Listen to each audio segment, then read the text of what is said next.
Is they do reflect society. That's why we pay so much attention, partly. And things are always changing in our industry, like streaming. You know, it just changed the whole industry. This happens so often. So they have to come up with new categories for the awards. The Golden Globes came up with a new one this year. They're basically a picture people liked. They had, you know, they had become such self-congratulating, virtue-signaling bores that they had to go, oh yeah, let's make a category for that. People actually paid to see something. Talking about the slap, but I'm sorry, one more thing needs to be said. Comedians have been under attack for quite some time, and I need to stick up for my tribe. This war on jokes must end. Bill Maher has strongly criticized the Oscar organizers. He says that award shows are slowly giving in to woke culture. According to Maher, the Oscars are no longer just about celebrating filmmaking but have become a stage for political messaging and applause. If you ever want to win an election again, the absolute most important first step is stop doing this. We gather in celebration of the Oscars on the ancestral lands of the Tongva, Tataviam, and Chumash peoples, the traditional caretakers of this water and land. Yeah, I don't know if we're still saying cringe. Is that... But if we are, that's this.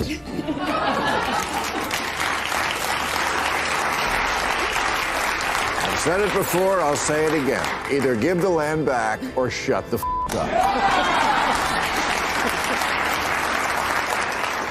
Maher's criticism was bold and direct. He didn't hold back while calling out Hollywood. If you enjoy bold discussions like this, make sure to subscribe to the channel. To commemorate the moment 50 years ago that transformed the Oscar telecast into what it is today. A 4-hour lecture on how bad most people have it by the people who have it the best. But let's talk about the progress part, because people today don't seem to have a realistic view of how progress works. For example, do you know who Time Magazine's Man of the Year was in that year of 1973? Me neither, because who cares? The point is Time Magazine was still calling their award the Man of the Year. Time Magazine, another pillar of liberal enlightenment like the Oscars, but it only changed the name. These days it feels like celebrities are competing with each other to deliver the most outrageous political opinions just to go viral. The real goal often isn't thoughtful discussion but attention and social media likes. Maher argues that many of them give powerful speeches but rarely take real action. If they truly care about the causes they talk about, they should step off the stage and actually do something meaningful. Partly, and things are always changing in our industry, like streaming. You know, it just changed the whole industry. This happens so often. So they have to come up with new categories for the awards. The Golden Globes came up with a new one this year. They're basically a picture people liked. They had, you know, they had become such self-congratulating, virtue-signaling bores that they had to go, oh yeah, let's make a category for that. People actually... Maher also points out that the loudest critics of America are often the people living the most privileged lives. They have wealth, fame, and luxury lifestyles, yet they describe the country as if everything is falling apart. The irony is that the same system they criticize helped them achieve their success. So there's new Oscar categories. Would you like to hear the Oscar category? I knew you would. I knew you would want to hear them. For example, this was needed. Best editing of a film that's still an hour too long. Achievement in ethnic prosthetics.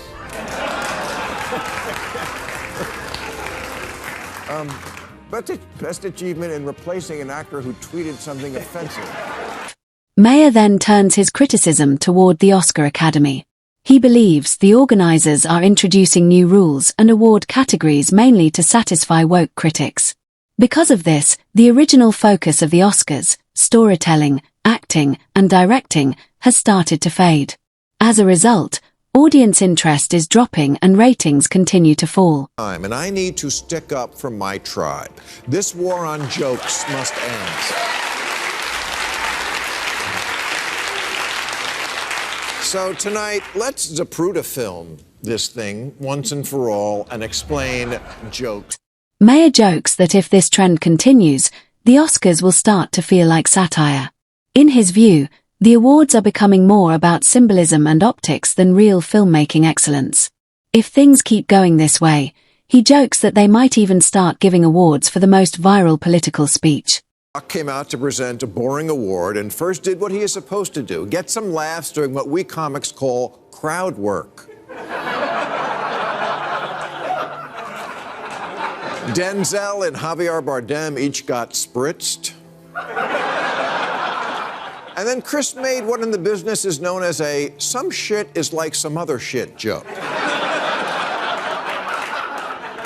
He said to Jada Smith, "Jada can't wait for G.I. Jane 2, recalling the late 90s movie starring Demi Moore. That's it. That's the joke. You remind me of some other beautiful, buzz-cutted movie star. It wasn't an alopecia joke any more than the one about the chicken crossing the road is about bird flu." Maher also talks about what he calls the woke mob. According to him, comedians now face heavy criticism for even simple jokes. Social media backlash can start instantly, and what begins as a harmless joke can quickly turn into a major controversy. Not an insult, although insult humor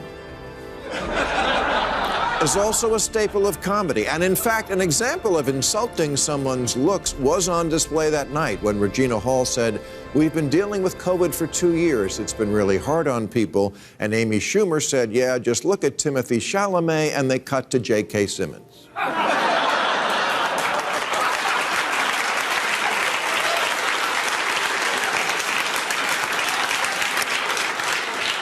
Who made a face a lot like the one Jada would make later on. But that's where it ended. It's called being a good sport, especially when you're a rich celebrity. Let the common people take the piss out of you for one stinking. To explain his point, Maher mentions the famous Oscars incident when Will Smith walked on stage and slapped Chris Rock after a joke about Jada Pinkett Smith. For Maher, this moment showed how sensitive the environment around comedy has become. And importantly, Chris's joke was received as funny. As evidenced by the audience and Will Smith laughing.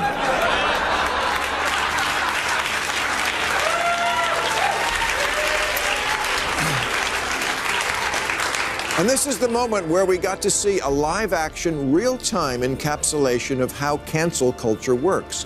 Look at what happens next. Jada shoots her husband a look. Let's slow the tape down to capture this moment. There. Back and to the left. Back and to the left. Back and to the left. Maher believes celebrities should learn to relax and accept a few jokes about themselves. Comedy is not meant to destroy reputations or deeply offend people. Most of the time, it is simply playful teasing meant to entertain the audience. Conform